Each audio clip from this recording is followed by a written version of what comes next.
The Laughing Fish is my favorite Joker episode of Batman the Animated Series. It's a great story that reached its peak in animated form. I'm giving you a spoiler warning here because there are a few twists that are more fun if you're seeing it for the first time. So if you haven't seen this episode, it's a Joker classic and you'll want to check it out. The Laughing Fish features a mix of humor, horrifying imagery, great music, and Batman riding a shark. It doesn't get much better. Based on and inspired by several comics, including a story of the same name in Detective Comics number 475, and even Joker's first appearance in Batman number 1, this adventure begins with fish turning up in Gotham that bear the Joker's pale white skin and demented smile. Soon, the Clown Prince of Crime makes his way to the Office of Copyrights, trying to trademark his grinning fish. When he's denied, Joker threatens to kill the patent examiner, G. Carl Francis, at midnight unless he changes his mind. That night, Batman and the Gotham PD guard Francis from outside harm, but as usual, Joker has an unpredictable plan up his sleeve. This is one of the first plots I think of when the Joker character comes to mind. An outlandish demand followed by a time-sensitive threat is something we've seen time and again with this villain.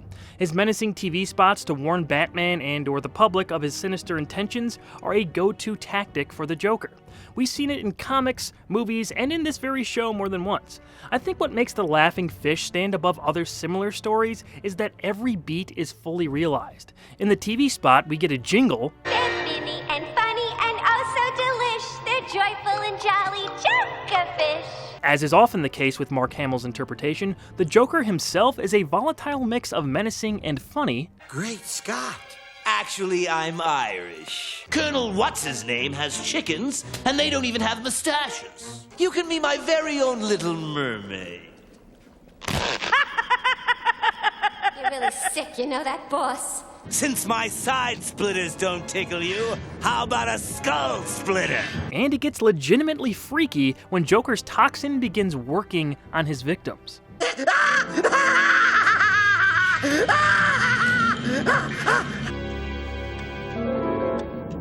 I mean, goodness gracious. Those faces have stuck with me since first seeing this episode decades ago. It was and still is a bit terrifying. The only punch they pulled was saying these two survived the Joker toxin, but if we're following the comics this episode was based on, they're dead. I'm sure the censors wouldn't let the creative team murder Francis and Jackson in such a horrific way, but it's pretty plain to see that this was meant to kill them. I love how they play the scene with Jackson since he and Batman have switched places in an attempt to deter the Joker's attack. There are clues things aren't as they seem before we're smartened up to who's who. It makes for a perfectly strange moment. From there, Harvey Bullock heads to Gotham's Oceanside Aquarium, where he's captured by Joker and hung above a shark tank. Because after all, this fella here came with his own grin. See the resemblance? Batman soon arrives and we get the shark riding scene, which is ridiculous, amazing, and somehow still tone appropriate. Batman and Joker then meet in a classic confrontation on the roof. The setting, atmosphere, their back and forth, the music, it all works so well. Batman even gets in a backhanded bitch slap before Joker smashes his shoulder with a giant wrench from Binford Tools, which is a Home Improvement reference. Old Tim Allen show from the 90s, you had to be there, but that made it even funnier. Joker ends up jumping off the roof and into the ocean below, but the shark that he used earlier is seen in the water. This leads to Joker's fate being left up in the air, as was often the case, but we all knew better, and so did Batman. Do you think he's gone for good?